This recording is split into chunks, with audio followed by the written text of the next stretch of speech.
Hello, friends. We continue with our journey in the vocabulary list.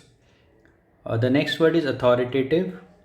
It means sometimes it has both negative and positive connotation.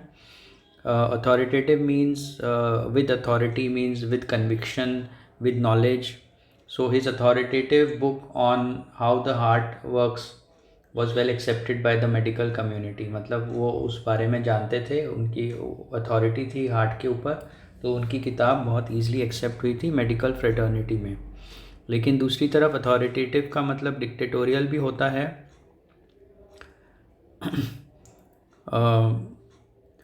His behaviour was very authoritative with his subordinates. Usually हम लोग देखते हैं PhD के जो guides होते हैं वो अपने सबॉर्डिनेट्स के साथ बहुत ख़राब बिहेवियर करते हैं क्योंकि वो उनकी लाइफ को बना या बिगाड़ सकते हैं, तो उसे भी अथॉरिटेटिव कहा जाता है. और ऑटोक्रेटिक भी अथॉरिटेटिव का एक अथॉरिटेटिव के नेगेटिव कॉनोटेशन की तरह ऑटोक्रेटिक है, जिसका मतलब होता है जिसके पास अनलिमिटेड पावर हो. So his behavior in the company was very autocratic because he had achieved a lot in the past which made him indispensable for the company. तो जब कोई आदमी किसी कंपनी में बहुत वेल एस्टैब्लिश्ड हो जाता है और उसे चैलेंज करने वाला कोई नहीं रहता, तो वो ऑटोक्रेटिक हो जाता है, मतलब अनलिमिटेड पावर्स आ जाते हैं उसके पास. ऑटोमेटन जो है ये ऑटोमेशन से डिफरेंट है. ऑटोमेशन TION, ऑटोमेशन TION का मतलब होता है मैकेनिकली चीज़ों को करना, ऑटोमेट करना.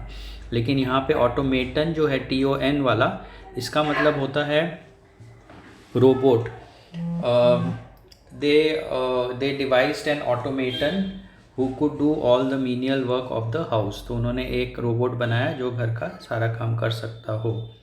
या इसको हम ऐसे भी बोल सकते हैं कि he work like an automaton without thinking about his family. तो वो काम में इतना बिजी हो गया, काम में इतना मन लगाया कि वो रोबोट की तरह काम कर रहा था. उसे भी ऑटोमेटन कहा जाता है.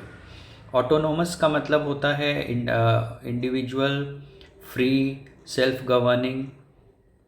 जैसे Saint Xavier's college in Kolkata is an autonomous institution against autonomous institution under Calcutta university. So autonomous का मतलब है वो कुछ चीज़ें अपने हिसाब से कर सकते हैं यूनिवर्सिटी के नॉर्म्स के अंदर, लेकिन पूरा यूनिवर्सिटी के सारे नॉर्म्स उनको अप्लाई नहीं होते हैं.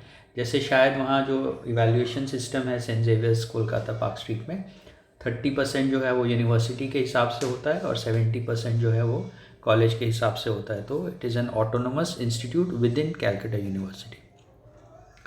ऑटोप्सी का मतलब जैसे पोस्टमार्टम हम जानते हैं, examination of a dead body. In any case of accident the body has to go for an autopsy.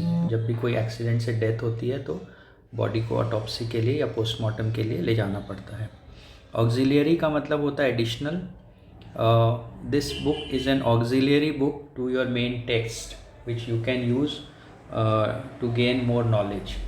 तो ये एक तरह से आप कह सकते हैं एक्स्ट्रा चीज़ें जो आप पढ़ सकते हो, एक्स्ट्रा चीज़ें जो आप यूज़ कर सकते हो, लेकिन ये मेन नहीं है, ये ऑक्सिलियरी या एक्स्ट्रा है. एवलांच का मतलब होता है बहुत ज़्यादा स्नोफॉल, बहुत ज़्यादा स्नो गिरना या आइस गिरना, उसे एवलांच कहते हैं. The mountaineers although they were quite expert at climbing mountains were had to face an avalanche. मतलब वो जब जा रहे थे माउंटेनियर्स जो बहुत एक्सपर्ट थे माउंटेन क्लाइंबिंग में, लेकिन उन्हें एक एवलांच या बहुत ज़्यादा deluge of snow and ice face करना पड़ा. एवरेस्ट का मतलब होता है ग्रीडीनेस.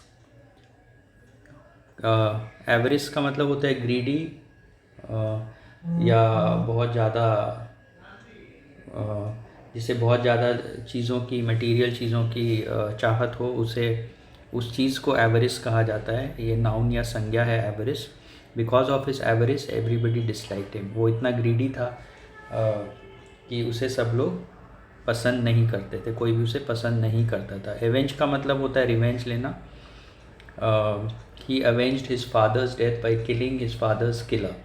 तो उसने, जिसने उसके पिताजी को मारा था, उसने उसको जाके मार दिया, उसने उस तरह से बदला लिया. इसका हिंदी में इसे कहेंगे बदला.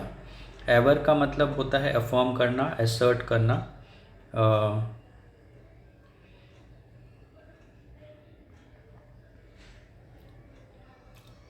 तो he with his undaunting courage he